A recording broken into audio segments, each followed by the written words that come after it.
Hola, ¿cómo estás? Bienvenido una vez más a la Biblia en un año de forma cronológica y en esta oportunidad vamos a estar leyendo 1 Samuel, el capítulo 11, 12 y 13 y dice la palabra de Dios.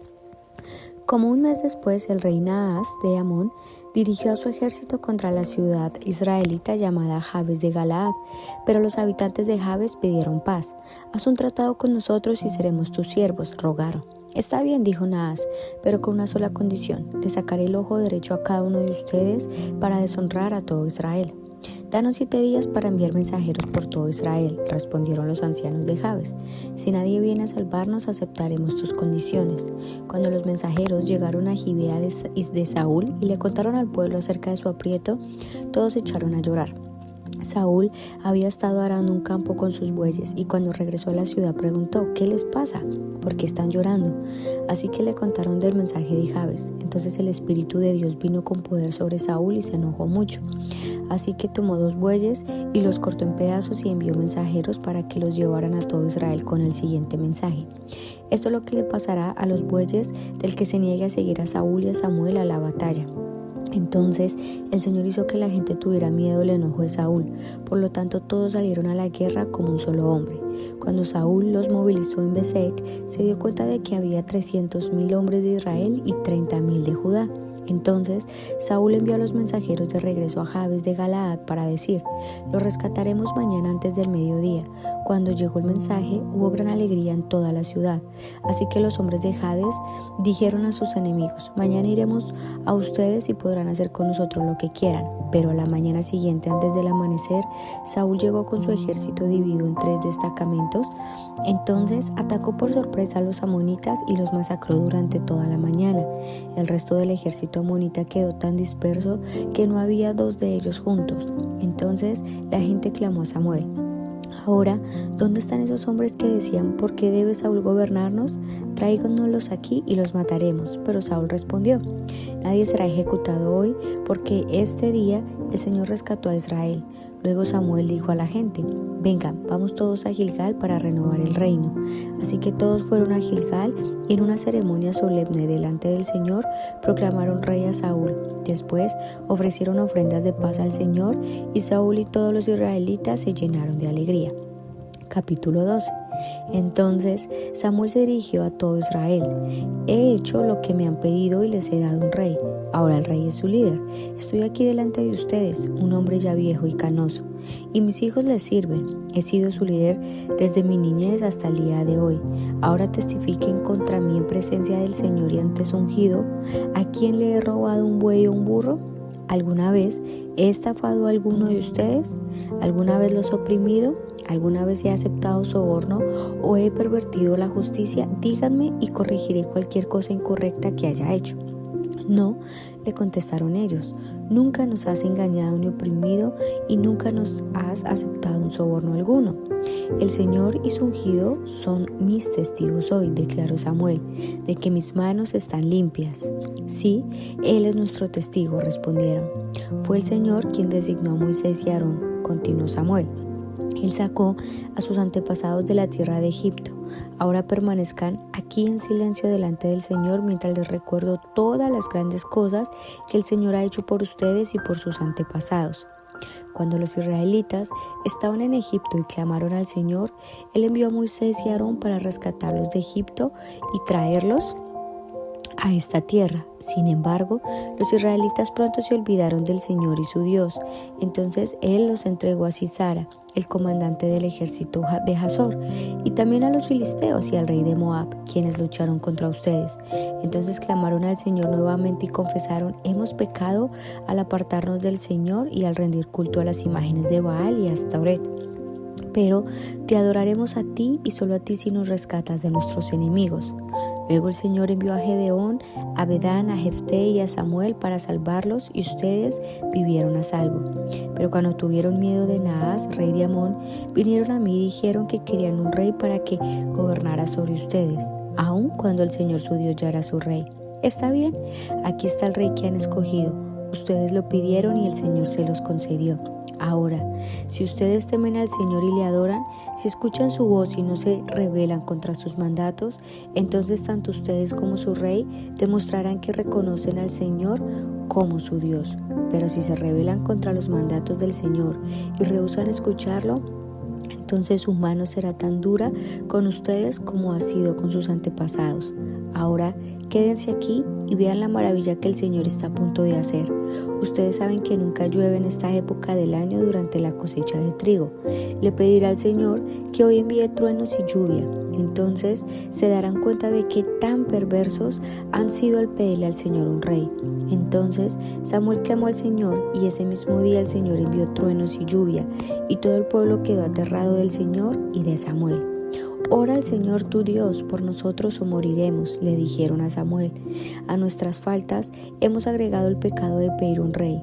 No teman, los tranquilizó Samuel. De verdad han hecho mal, pero ahora asegúrense de adorar al Señor con todo el corazón y no le den la espalda. No vuelvan a rendir culto a ídolos despreciables que no pueden ayudarlos o rescatarlos. Son completamente inútiles. El Señor no abandonará a su pueblo, porque eso traería deshonra a su gran nombre, pues le agradó al Señor hacerlo su pueblo. En cuanto a mí, ciertamente no pecaré contra el Señor al dejar de orar por ustedes y seguir enseñándoles lo que es bueno y correcto. Por su parte, asegúrense de temer al Señor y de servirle fielmente. Piensen en todas las cosas maravillosas que Él ha hecho por ustedes, pero si siguen pecando, ustedes y su rey serán destruidos. Capítulo 13. Saúl tenía 30 años cuando subió al trono y reinó durante 42 años. Saúl eligió a 3,000 soldados selectos del ejército de Israel y mandó a los demás hombres a casa. Llevó consigo a 2,000 de los hombres escogidos a Micmas y a la zona montañosa de Betel. Los otros 1,000 fueron con Jonatán, el hijo de Saúl, a Gibea en la tierra de Benjamín. Poco tiempo después, Jonatán atacó y derrotó la guarnición de los filisteos en Geba. La noticia corrió rápidamente entre los filisteos. Entonces Saúl tocó el cuerno de carnero por toda la tierra y dijo: Hebreos, escuchen esto, levántense, sublévense. Así que todo Israel oyó la noticia que Saúl había destruido la guarnición filistea en Geba y que ahora los filisteos odiaban a los israelitas más que nunca. Entonces todo el ejército israelita fue llamado para unirse a Saúl en Gilgal. Los filisteos reunieron un ejército poderoso de 3,000 carros de guerra, 6,000 hombres para conducirlos y tanto guerreros como los granos de arena a la orilla del mar. Acamparon en Micmas al oriente de Betabel. Los hombres de Israel vieron el gran aprieto en el que se encontraban y como estaban fuertemente presionados por el enemigo, trataron de esconderse en cuevas, matorrales, rocas, hoyos y cisternas. Algunos cruzaron el río Jordán y escaparon a la tierra de Gad y de Galaad. Mientras tanto, Saúl se quedó en Gilgal y sus hombres temblaban de miedo. Durante 7 días Saúl esperó allí según las instrucciones de Samuel, pero aún así Samuel no llegaba. Saúl se dio cuenta de que sus tropas habían comenzado a desertar, de modo que ordenó: tráiganme la ofrenda quemada y las ofrendas de paz. Y Saúl mismo sacrificó la ofrenda quemada. Precisamente cuando Saúl terminaba de sacrificar la ofrenda quemada, llegó Samuel. Saúl salió a recibirlo, pero Samuel preguntó: ¿qué has hecho?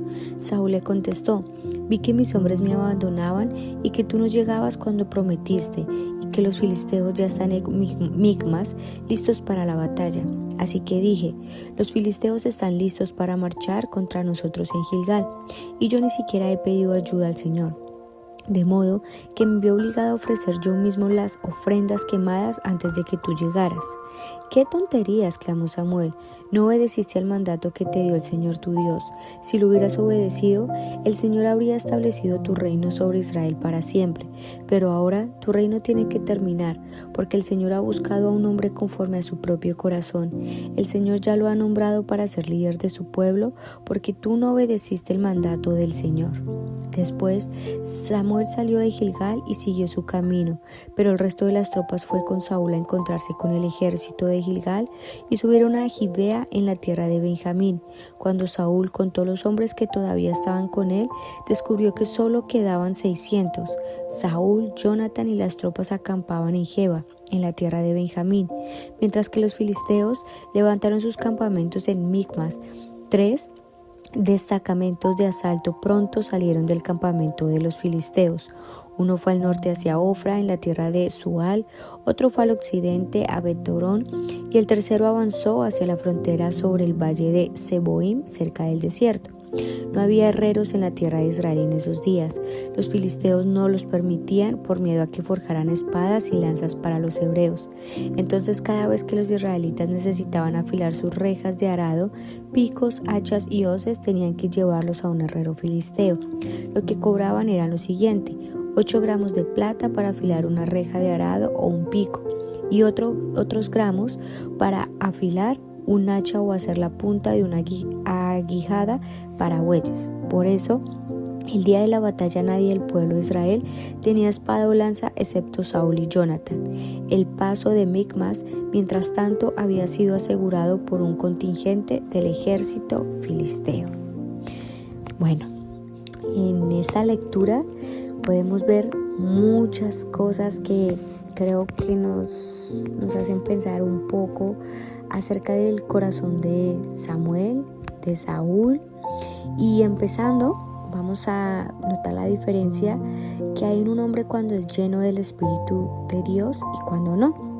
Y el claro ejemplo lo vemos en el capítulo 11, en el verso 6, donde dice que el Espíritu de Dios vino con poder sobre Saúl.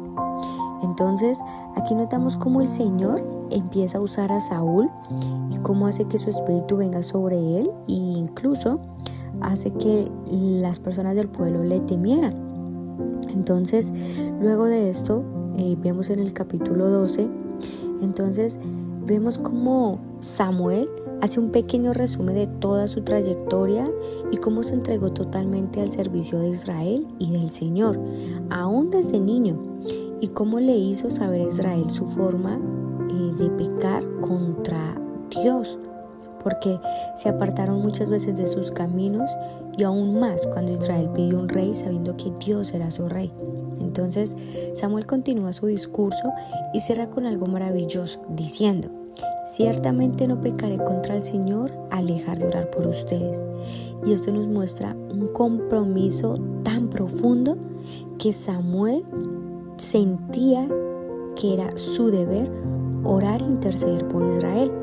Aunque él directamente nunca fue rey, fue realmente más un juez, pero siempre su disposición, aún desde niño, imagínate, desde niño, él ya ejercía una labor tan tremenda como lo era ser un juez, y él mismo lo dice.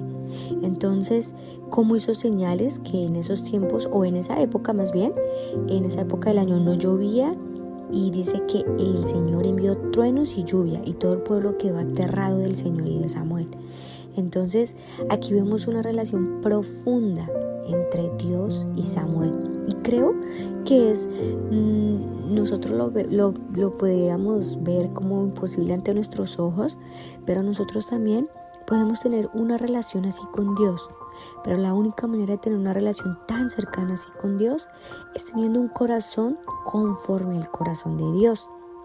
Entonces, si notas luego en el capítulo 13, precisamente cuando notamos que Saúl desobedece, entonces le dice: ya el Señor escogió a alguien conforme a su corazón. Entonces, wow, yo creo que para Saúl, esto debió haber sido algo, creo que impactante, porque si notas como en un segundo, fue tan solo un segundo de una acción, pueden cambiar las cosas. Saúl, al ver que los filisteos se acercaban y que Samuel no llegaba, tomó una decisión sin consentimiento de Dios, y esto fue como el punto o la bandera de su caída. Entonces, creo que es algo que nos debe hacer pensar, analizar y reflexionar cómo tan solo una decisión puede hacernos o caer o elevarnos. Entonces, pensemos bien, y primeramente lo digo por mí, porque en algún momento de mi vida también yo tomé una sola decisión y cambió literalmente el rumbo de mi vida para algo negativo. Entonces, por eso creo que me puedo identificar tanto, y pueda que quizás tú también en un momento de tu vida tomaste una decisión que tú dices, ¿por qué lo hice? Pero Dios es un Dios tan misericordioso que nos envió a su maravilloso Hijo Cristo para perdonarnos y darnos una nueva oportunidad. Así es que hoy tenemos una nueva oportunidad para pedirle al Señor que nos dé un corazón conforme al de Él, que nos dé un corazón y un amor y una entrega como Samuel la tenía por el Señor. Y que sí, quizás como Saúl muchas veces nos equivocamos y tomamos decisiones a la ligera, pero estoy segura que hoy es un muy buen día para que le podamos decir al Señor que una vez más nos ayude a levantarnos en su fuerza y en su poder y bajo la dirección de su Espíritu para empezar de nuevo. Así es que esta es la invitación en el día de hoy. Empecemos de nuevo, pero no con un corazón quizás como lo hemos tenido en el pasado, sino con un corazón lleno de su Espíritu, con un corazón conforme al de Él y con una sensibilidad como Samuel la tenía al oír y ser dirigido por el Señor. Así es que vamos a orar. Señor, te damos gracias.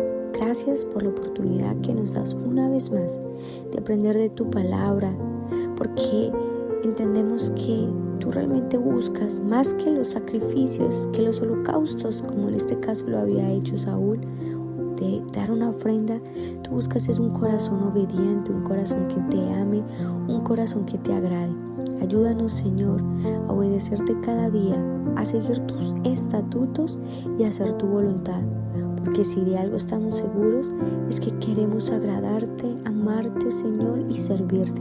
Guíanos cada día para que siempre seamos guiados por ti y por tu palabra, y que nada ni nadie nos haga apartarnos de ti, que aun en medio de las situaciones podamos esperar en tu ayuda y no en nuestras propias fuerzas, para que de esa forma podamos ver tu gran gloria establecerse en nuestros corazones cada día. Te damos gracias, Señor, y en tu nombre oramos, en el nombre de tu Hijo amado. Amén. Y bueno, así terminamos una vez más la lectura del día de hoy. Y bueno, siguiéndote invitando a que podamos seguir leyendo y aprendiendo acerca de la Biblia en un año de forma cronológica. Dios te bendiga y mañana nos vemos una vez más en un capítulo nuevo.